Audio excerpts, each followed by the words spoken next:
Good morning, Gamecock fans. Today is Wednesday, September 10th, the year of our Lord 2025. This is Coffee with JC Shurburtt. Hope your week is going well. It's wide open Wednesday on the Chief Sports Network. That means our live shows coming up starting at 10 with Inside the Gamecocks. The morning show will be wide open in the Nana's Porch chat box. Be sure to, first of all, be sure if you like pimento cheese, if you need catering and you're in the Charlotte area, check out our sponsor, Nana's Porch, nanasporch.com. It's some of the best pimento cheese I've ever had. And I know if you're from South Carolina, that is a delicacy that many people enjoy. So check that out, Nana's Porch chat box. That means if you're not a Club Chief member, most of the time our live shows, for a number of reasons, we have a little Club Chief, $4.99. You can join right on YouTube and get access to us during our live shows, especially inside the Gamecocks, the show. That's very chat box driven with Phil and myself. It's comedy, it's chat box driven. It's a different show than what you get on coffee every morning. But on Wednesdays, we open it up to anybody and everybody. So Gamecock Nation, get in the chat box today. Great guests with Jamie on the morning show. Steven Garcia comes in. We have Rob Williams from SEC Sunday Night and his perspective, and then John Whittle of thebigspur.com on all things. So fantastic lineup on Inside the Gamecocks, the show today. Inside the Gamecocks, the morning show today. Phil and I will be along with the show right after to answer all of your questions. I'm sure a lot of things will come up. Coordinator press conferences today with Mike Shula. I'm sure he'll get some questions. Clayton White and Joe D. Camillus. Joe D. His units are off to a pretty good start this season, especially punt block and return, which I think could be critical Saturday night if they can keep it up. Not necessarily returning for touchdowns, but pressuring the punter and all that good stuff. But as Shane Beamer said yesterday in his press conference, Vandy doesn't make a whole lot of mistakes at all as a football team. And I'm going to get more into that here in a second. Tailgate Talks is out. Casey Hayward, a former Vandy defensive back, is the guest. So kind of behind an enemy lines. Check that out on YouTube, youtube.com/at Tailgate Talks 547. The at's important.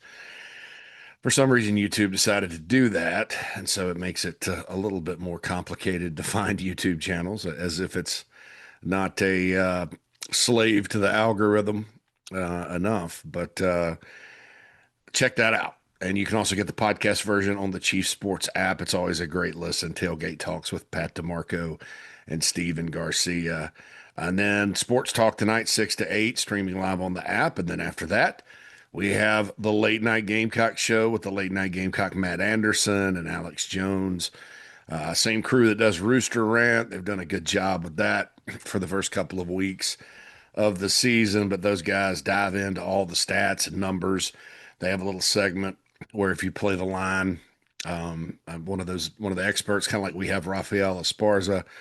I don't know if he's on tonight or not, but check that out. The Late Night Gamecock Show streaming app, YouTube, X, this evening with Matt and Alex. So big schedule on Wednesday, as it always is, on the Chief Sports Network. Check out thebigspur.com.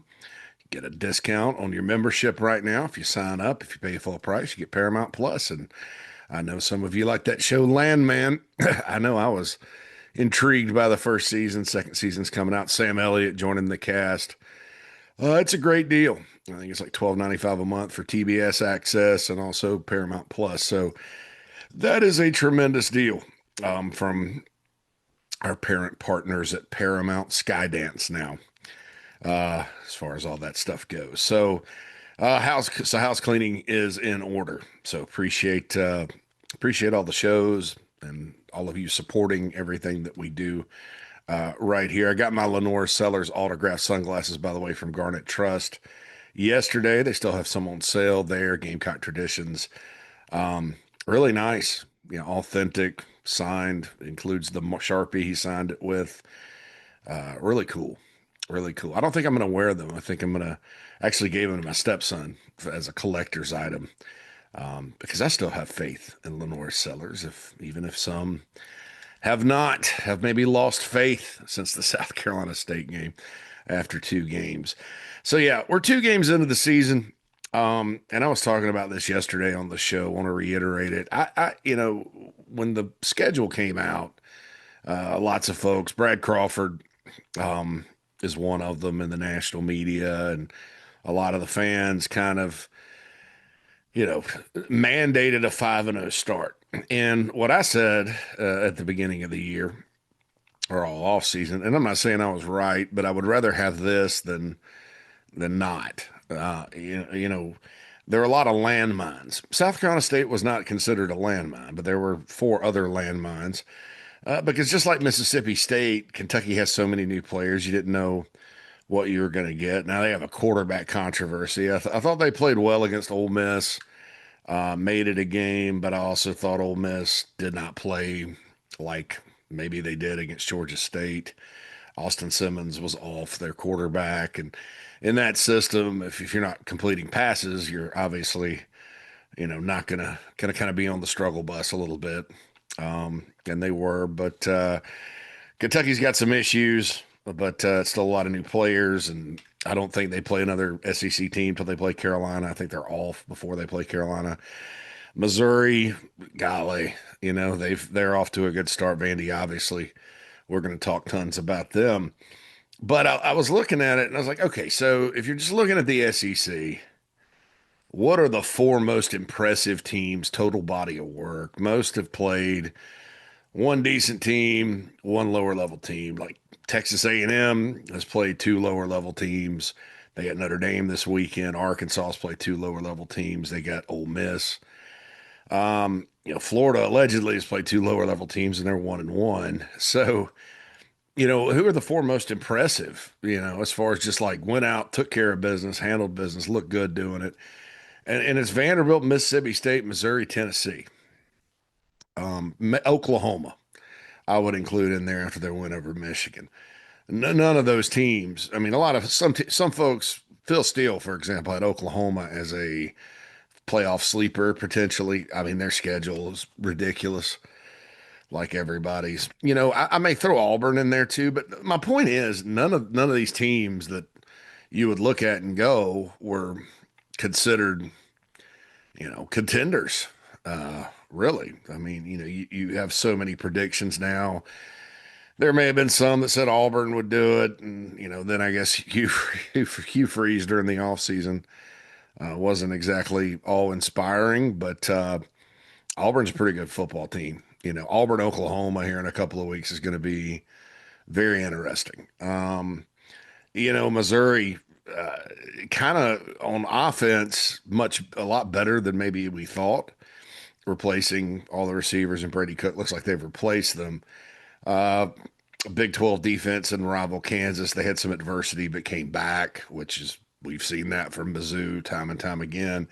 But I like the way that team is. I still don't know why they're 12th in the conference and the power rankings and stuff. Tennessee handled business against Syracuse, and East Tennessee, the Georgia Bulldogs will obviously be a greater challenge up in Knoxville this weekend. But my point is, we're 2 weeks in, before you say LSU, yeah, Clemson win was great, but you could look at it and go, well, Clemson struggled here, and you kind of could twist yourself in knots, and only 40 points scored first 2 games by LSU. At Louisiana Tech was a 23-7 uglier type of game. So yeah, I mean, look, this is a separation type Saturday coming up because you had one league game, Ole Miss, Kentucky, and then you jump into it gets real. Lots of good teams playing lots of good teams. And every week's different. I don't know of a person alive that looks and goes outside of Knoxville that'll go, well, Tennessee put 72 on East Tennessee. Georgia only put 28 on Austin Peay. Ergo, Georgia's going to lose the football game. Georgia's a 3.5 point favorite last time I checked. So my point is, let's flush the SC State game. We know things have to get better. like I said, late night Gamecock show tonight. Matt will probably dive into some stats, and the numbers probably aren't pretty, especially on offense. But, in the grand scheme of things, if you win, and I don't even know that Florida, honestly, because my question with LSU, 40 points in 2 games.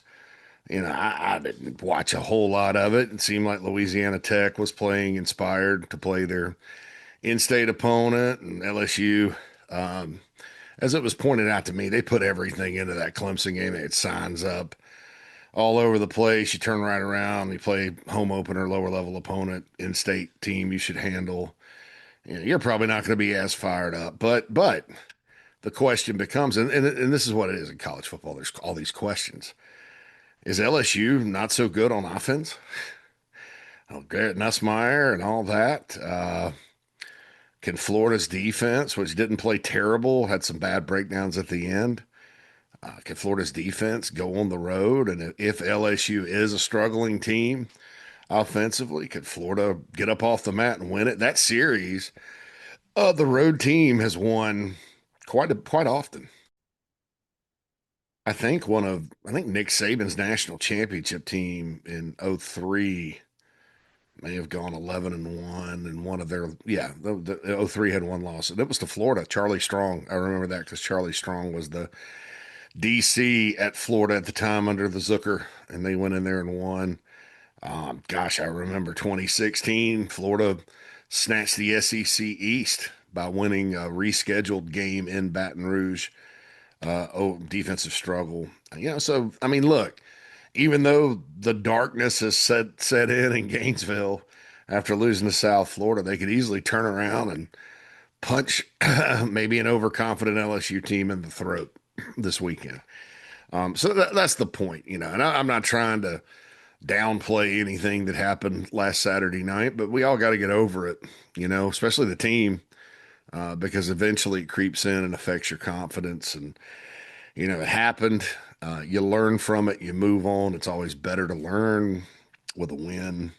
And Shane Beamer said a lot of things. Sometimes we have to listen closely at what he's saying. Here was a quote yesterday I liked. He's like, some things schematically may not have been the best of ideas. Yeah, probably. I would think. You combine that with some reports saying, well, they probably want to run Lenoris a little more.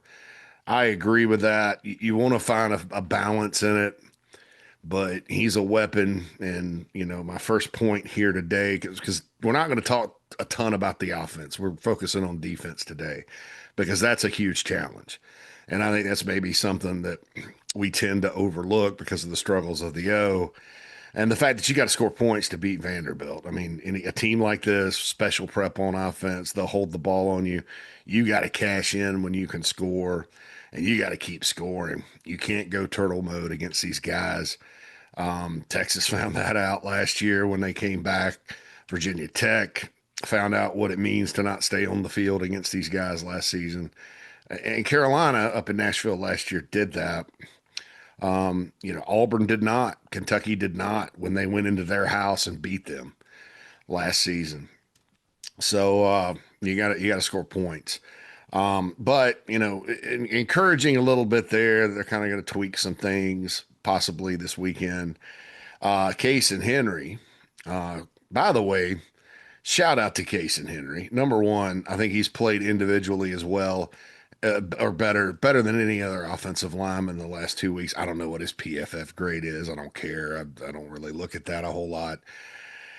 But Kaysen played really well. He's played really well. He and Trevon Ball both Ball missed some things the other night, but that's what you want. I love Big Tree Babalade. Hate that he didn't get in the other night, but if he's going to slide into the lineup, I think it's going to be on the left side. Just to be truthful about that, just because Kaysen's playing so well. But he had you had to kind of sift through it because Boaz Stanley also talked to the media yesterday, and he's the center. A lot of that communication's on him. I don't know if I ever gleaned too much out of player press conferences, but it seemed like I don't want to say he was kind of swimming a little bit, but you can tell he's been in deep thought about the communication process. And that has to happen. That's on Lenore Sellers too. The quarterback has to be able to get everybody going. Um, and then you adjust your coaching accordingly and simplify some. I told myself this year I'm not using the term simplify uh, a whole lot because I don't think there's any reason for it to be complicated. But if you have to kind of, you know, look at what you're doing communication wise and simplify that, that's why some schools with some just college offenses, they use poster board. And I mean, that's a little bit less frequent than it used to be. But gosh, you remember Clemson and everybody else, they'd hold up cards and you'd have emojis and a picture of Mickey Mouse and SpongeBob on there. And that's how you kind of got the call. It's visual. South Carolina does not do that, obviously. I hope they don't. I think that it's perfectly reasonable to have verbal calls and other things when you're in loud environments. But they kept asking Boaz and Case and both, was it just the noise? I mean, you're at home. I don't understand that. If you're at home and on offense, were the South Carolina State fans making that much noise? I mean, what was it? So anyway, if it like I said, first week, if it's just that can be cleaned up, and that's coaching. You just got to coach it out of them. But one encouraging thing Kaysen said, and shout out to him too for being a great interview. He could be, he sounds like a coach. Kaysen Henry could end up being a ball coach one day. But I very impressed with all of his answers. And one thing he did say, he said Lonnie Teasley is doing a great job of getting us a plan to go more downhill run game. I like that plan. There's a lot of big guys on the offensive line. Vandy's not huge on the defensive line. If you can get going downhill run game and bully them a little bit. Now, we talked yesterday about running into an 8-man box and things of that nature. When they outnumber you, that's not going to be good. But I liked hearing that. We'll see sort of how it goes with what actually transpires Saturday night. But that was encouraging a little bit because I think what most people would like to see is the guys fire off the ball and hit somebody. There's a lot of thinking and some it looks like soft, like they don't want to hit, but that's not. None of these guys have that mentality. We've all seen them play. They're all big physical guys, so let them go be big and physical. And then the other thing with the offense, and we'll switch to the other side, which is concerning, is unleash Lenoris. Lenoris looks like a lot. The first two games he's been kind of playing inside of we talk about the box. He's been in a box. You got to let him get out and rock and roll. And I think that helps everything with him too, because he's kind of a rhythm player at this point. Most quarterbacks are. I mean, that's the truth in high school, NFL, college. And he gets more into a rhythm and a flow of the game when he gets out there, that makes things happen with his legs, gets out of the pocket a little bit, attacks. This is straight drop back stuff, I mean, and then it opens up play action passes and things when he starts running. It gives the defense a lot to think about when Lenoris is unleashed. So hopefully they do that Saturday night on offense. But we'll hear from Mike Shula later today, as well as Clayton White. Now, look, heading into this season, people were concerned about the losses on defense. I believe the defense has played really well. It's pretty obvious. They've given up one touchdown Saturday night against State. A lot of guys went out with injuries. They're playing with a lot of backups. Still played resilient. I hate they gave up the touchdown because that would have been no touchdowns first two games. But this is Beamer said it over and over again yesterday. It's the biggest challenge. It's a different type of challenge. It would be a challenge if Vanderbilt went to Virginia Tech and lost last week. It's just Vanderbilt is doing exactly what Vanderbilt needs to do to compete in the SEC. I think everybody would agree Clark Lee's good at coaching defense. Offensively, they were kind of a mess until they went and basically raided New Mexico State. And that's smart because what did they do at New Mexico State with Jerry Kill and Beck and those guys and Pavia? They beat Auburn by 21 points on the road and beat a lot of teams they probably had no business beating. New Mexico State's one of the worst jobs in the country. Mike Morgan's been to Las Cruces. He talks about it. The kill zone is real.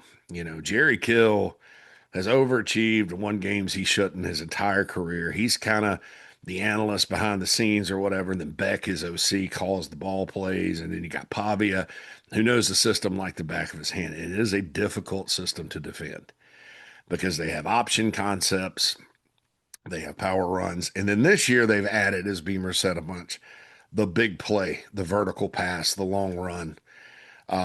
And look, I don't know that Virginia Tech didn't start hanging its head a little bit and say, here we go again. Vanderbilt, this is what they do. They down 10. They have the ball the entire third quarter. I saw them do this to multiple teams last year. Carolina and Nashville did a great job getting off the field against these guys, but and they just frustrate the hell out of you. It is a ball control offense that now has added the element of explosiveness to it. So they can score quick, they can score methodically, they can score whatever. I mean, it's a tough one. It's a and they throw so much at you. And your Carolina still, a lot of these guys on defense have only played in 2 games. So that's a challenge for Clayton White. Clayton White is going to earn his paycheck this weekend.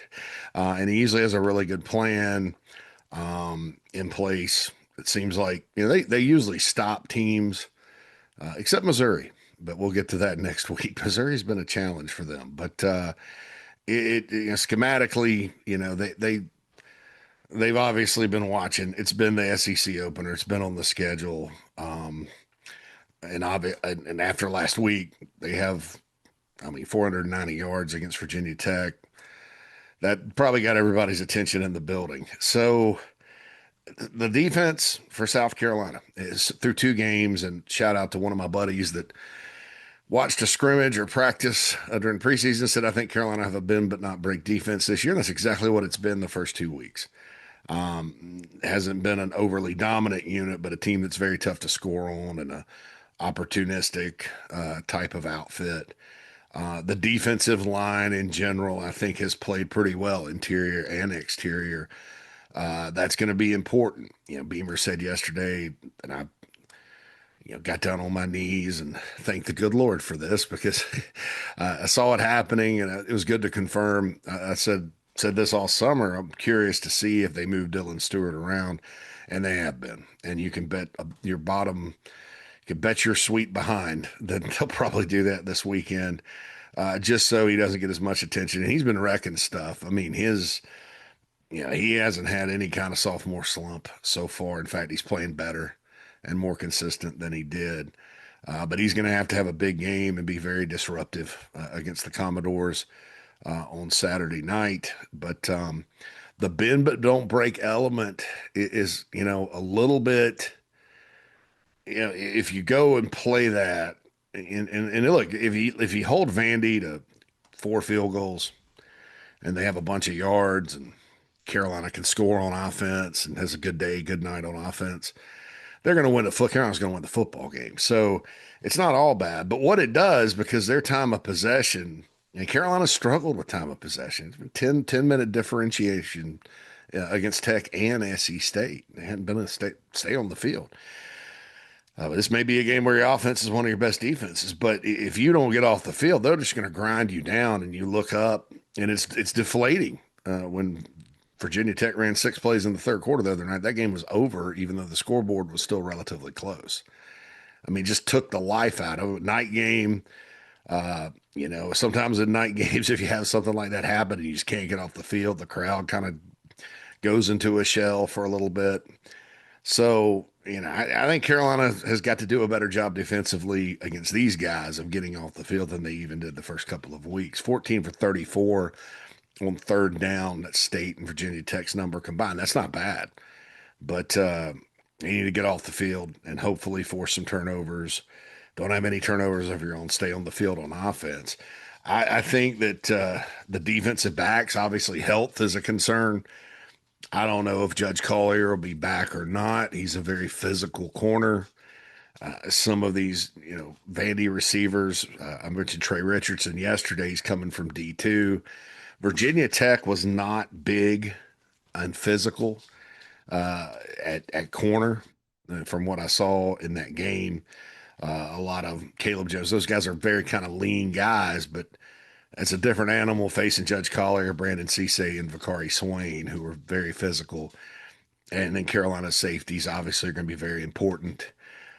So the defensive backs hopefully are healthy and can stick to some of these guys. Beamer mentioned fundamentals, playing the ball better. Way too many completions the first two games. So that's something I have a lot of confidence in Torian Gray that they'll get that fixed. But they're going to challenge him because they're going to get man coverage on the outside. And as Beamer pointed out several times, if you got a one-on-one, he's going to throw it up, and he's good at completing it. Even last year, there were some one-on-one opportunities that Carolina's defensive backs played the ball well. And throw in Eli Stowers, the tight end, who's a Brock Bowers type of weapon. He's not as obviously Brock Bowers is one of the best players in college football at Georgia for a while, but Stowers is that kind of guy. At tight end, he can be a pain in the behind. And you've got linebackers and safeties that have to cover him and do a pretty good job of it. So, like I said, coverage is going to be very, very important. And the other thing about it that makes it problematic is Diego's so mobile. Dylan Stewart, Brian Thomas Jr. come crashing in. He can get out of trouble. Then it's scramble, and you got to stick to your guy because there could be a guy wide open. I mean, it's problematic facing these guys on offense. I think Fred Johnson, kind of statistically a quiet game against SC State, but certainly showed the ability against a Virginia Tech team that, I don't want to say similar type of offense, but they presented their own challenges with a mobile quarterback and things like that. And he was outstanding. I think Fred, man, there you go, young man. This is a chance for you to have a coming out party Saturday night. It's going to be extremely important. You don't have Kyle Kennard over there setting the edge anymore. Hopefully, Brian Thomas Jr., whoever's over there, will do a fantastic job of that. So linebackers having eye discipline, dissecting plays, and that starts with Fred. That's going to be paramount in this football game. So, if there's one player that I think on defense really needs to have a great night Saturday night, it's Fred Johnson. And you guys know how I feel about him. So I think he will. But that's very important. And he's certainly talented enough. You got a big, fast linebacker that's got good instincts. He can make life hard on Vanderbilt, limit some of those plays where Pavia pops out. It's a designed run. It's an option. The thing about it is, though, Fred's still a young player. So on the option, you make the wrong decision. There's a pitch. There's a guy still running. I mean, it is a conundrum to solve. Clayton White's a lot smarter than me on defense. Most people are, right? I'm not a coach, but wow, this is a Rubik's Cube of an offense to figure out. Carolina's defensive tackles, as much as we talked about them all summer, I think they've played pretty solid the first two games. Gabriel Brownlow-Dendy is a load inside. That could be very advantageous because if you're getting the best of their interior offensive linemen and they don't have much room to run, on dive plays and things like that, straight up the middle, it could help you quite a bit because you're just disruptive in the backfield. Nick Barrett, Monkel Goodwine. I think, too, Troy Pikes, the transfer from Georgia Southern, who they beat Georgia and Ohio State on in the second portal window, when he's been in and had snaps, he's number 33. I think he's flat. I hate to use that term, flashed. It's one of those new terms, but flashed, it's looked good. He's looked really good. So, I think the interior of the offensive line for Vanderbilt's much improved over last year, but Carolina's got some beef inside, and they have to do well. Safeties are going to be very important. Peyton Williams had a great game against them last year as a late sub. DQ Smith did not play that in the game last year, but he's still out there. He's a veteran player, first time facing Pavia and that style of Vandy offense, even though he's been at Carolina for a while. So we'll have to just see what happens. But this is a challenge for Clayton, way bigger challenge than the first two games. The next 2 weeks are going to really test the defense. I think you're going to see really what they've got on that side of the ball the next 2 weeks. And usually they respond. And the other part of it, it's a home night game. Your defense in those settings really can get going and get after it most of the time, unless they're just getting death by a thousand paper cuts. And that's important. Get off the field. Stay on the field. Get off the field. If Carolina can stay on the field on offense, drive, score, and the defense can get off the field, it's going to be a good night for the Gamecocks. If not, if Vandy's got this big time of possession advantage, and they're big playing them, because what happens is with the addition of the big play for this offense, it's like they'll sit there and be bleeding you dry, and then they'll just pop a long one, and then you're not only frustrated because they've been on the field for 6 minutes, you've done a good job of keeping them out of the red zone, or they're at the edge of field goal range, and they throw a 41-yard touchdown. That's deflating to your football team. So kind of like the Missouri game last year, is how it doesn't need to be for South Carolina. Missouri just outside zoned out, and then boom. And we saw what happened. Luckily for the Gamecocks, the offense came alive. But defensively, this is if Carolina can go out and if the defense is just if they clean things up, pass defense wise, and Dylan Stewart and the D tackles and Fred Johnson and the other linebackers are playing really well and fast. The Gamecocks probably should have a good night. I mean, I don't think it's realistic to hold Vanderbilt out of the end zone, but getting off the field, negative plays, making them play behind the sticks, keeping him contained. And I hope I'm not jinxing anything, but Carolina's done a good job against these types of quarterbacks for the most part of keeping them contained. Sometimes, you saw it in the Old Dominion game, saw it against Clemson. Sometimes in this scheme, the quarterback gets free and hits a certain crease, and there's nobody there, and that it's susceptible to those long quarterback runs. And Pavia, actually, the only touchdown they scored last year was on a run like that. So that's something to look out for, kind of around the 20, 25-yard line. You have to look out for that when it comes to playing a team like this. But, just limiting it, getting your turnovers, quick hands, like Brian Thomas had last week. But this is absolutely going to be by far the biggest challenge so far in the first 3 games for the Gamecocks defense. And I think, it probably was always going to be when you look at it. I don't know that the expectation was Vandy, and I think that's what's getting people's attention, which is a good thing. Is the 34 straight up there? I think that definitely got people's attention. But like I said before, everybody was talking about the 5-0 start, like it was mandated, like it was easy. I always thought there's a lot of potholes. But I tell you this. I would rather struggle against Virginia Tech and South Carolina State in non-conference and then get gradually better, considering what's coming, than to do like a lot of football teams do. And they'll get off, like Tennessee last year is an example of this. Got with Nico and all that, got off to a fantastic start. I mean, they scored 140 points against 2 lower level opponents, and then beat NC State and Charlotte 51-10, kind of sandwiched between that and week 2. Beat the crap out of them. They were rolled. I think that's why they made the playoff, because they were kind of living off that. And then you got a 7-point win over Bama, and then beat the teams you were supposed to beat. That ended up to 10-2 and a playoff berth for Josh Heupel's team. But we saw, starting with the Oklahoma game on the road, and as they got into SEC play, things were fundamentally different. So and they did not. They got off to a hot start, then kind of hit a lull.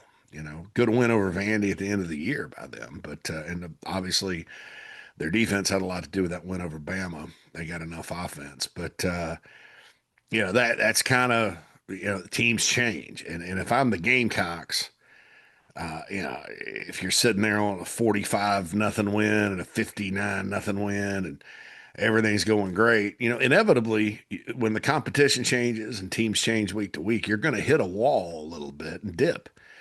Every football team does it. That Tim Tebow team, I was thinking about this morning, that won the 2008 national title at Florida. The '08 national title winning team at Florida was fantastic. That was a great football team. They lost at home to Ole Miss.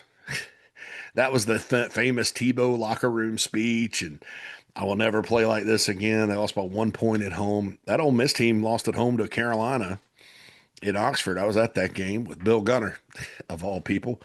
And was a good team that Ole Miss Houston Nutt had, but certainly wasn't at the level of Florida, but they hit the dip.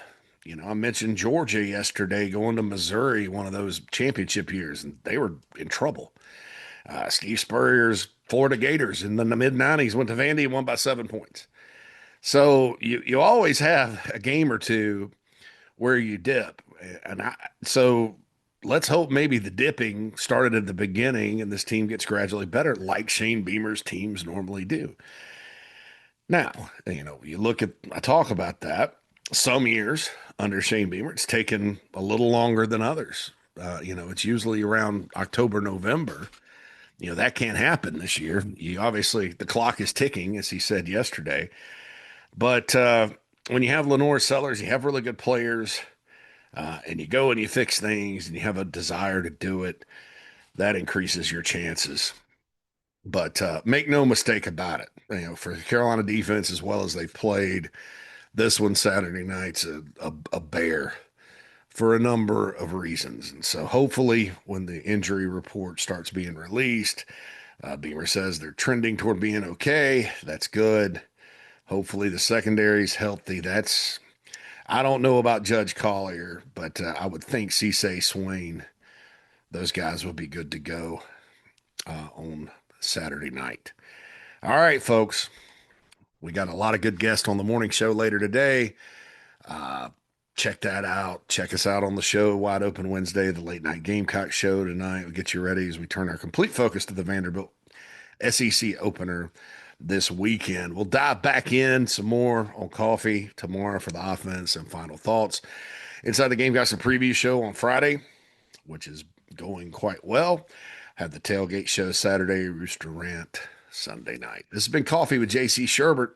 Have a wonderful hump day, everybody. Holla at you soon.